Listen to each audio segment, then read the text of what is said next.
identify as an attack helicopter. I identify as non-binary. But I don't get it. Like, subscribe, and comment down below. Dude, I love Ben Shapiro. Boys wearing makeup? What's wrong with the world?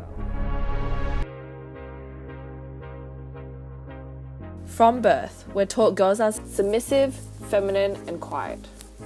And boys are strong, masculine, and assertive. Girls like pink, boys like blue. Girls like makeup, boys like sports. Girls are emotional, boys don't cry. These ideas have been held by Western societies for decades and repeatedly drilled into our minds to the point we believe them to be the ultimate truth. People hold to the idea that humanity is split into two groups, male and female, and follow the baseless stereotypes that they have heard their whole life. We are programmed by the pressures of society to conform to certain identity traits, whether it be physical, emotional, or behavioural. Okay, what is your name and how do you identify? I go by Kat. My pronouns are they, them, and I use the term non-binary. My name is CL. I identify as agender, and my pronouns are they, them. What do you think of the idea of gender? I find it kind of dumb, I guess. Just in the sense that, you intend to associate actions and personality and stuff like that to people just because of, what's between their legs. It's literally just like a tool used to help us further distinct different types of people. Gender is something we as a society have built for ourselves, and with a growing multitude of gender options, the edges that confine them become blurred.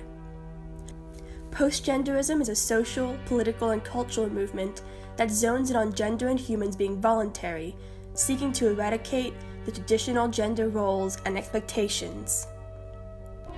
The concept of there being multiple genders beyond the binary has existed in various places in human history.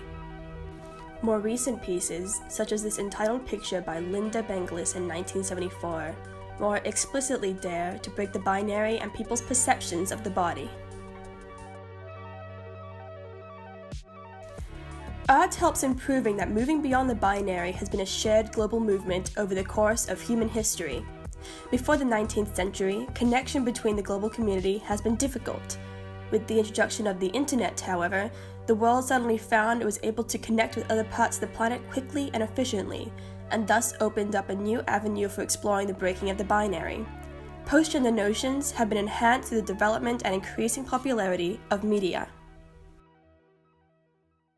With the development of the internet and smartphones, media platforms like Facebook, Instagram, YouTube have become more active. An emergence of public figures has also occurred. YouTube makeup artists such as Bretman Rock break the gender stereotype that makeup is only for women. Major public figures such as Cher Dawson and Elmos come out and normalize LGBTQ+ people. There are also various non-binary and transgender video makers and bloggers such as Jamie Rains and Ash Hoddle. The internet also becomes a platform for non-binary characters and other media forms such as TV, movies, and games to become well-known.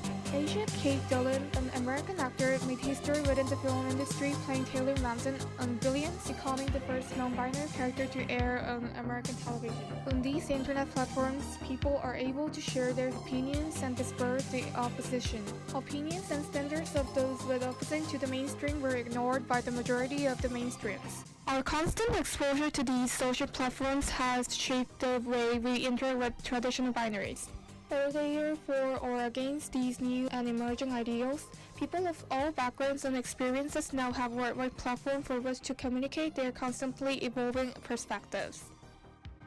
What is your opinion on the internet as a whole? Is it like a positive or negative experience? What do you think of it? I honestly see it as just an extension of reality. To ask if the internet overall is positive? No, hell no. But are there good spaces for people like me? Yeah, I believe that we need, those kinds of dudes who are like, is this really real?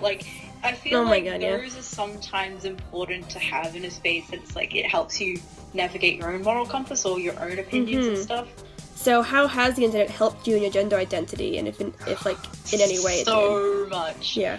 It definitely, I don't know so much that it influenced my gender, but it definitely informed me more about basically labels, I guess. Because I could always just say, look, I don't have a gender, but being able to say agender is a little more convenient, and people know what it means because everyone's on the internet. They can all look it up. With new and emerging societal standards, there comes hatred and disdain. Figures with apparent contempt for all aspects of postgender inclusion are surprisingly popular within our digital space, with right-wing spokesmen such as Ben Shapiro and Alex Jones racking in tens of millions of views with their controversial and often comically outlandish statements. I don't like them putting chemicals in the water that turn the friggin' frogs gay! While their opinions range from intellectually driven schoolings of LGBT+ community members to insane, hate-fueled rants, these figures gain traction from their elitist standpoints, leading to a large portion of the mainstream internet now being dedicated to such traditionalist opinions. Aside from this, there are respectable beliefs that avoid the traditionalist logic, and back their opinions up with their own field of knowledge or personal experience and preference. Does postgender mean to you? The dissolution of roles that are only categorized by the genitalia that you may or may not possess. Postgender is hopefully where we're headed in society. There'll become a point where even trivial things like clothes and makeup and just general care for people is going to be it's going to have nothing to do with gender. What would be ultimately the ideal future for you living in a postgender world? Point where it's just literally not important. The only thing we're going to be able to fight for our rights is if we unify.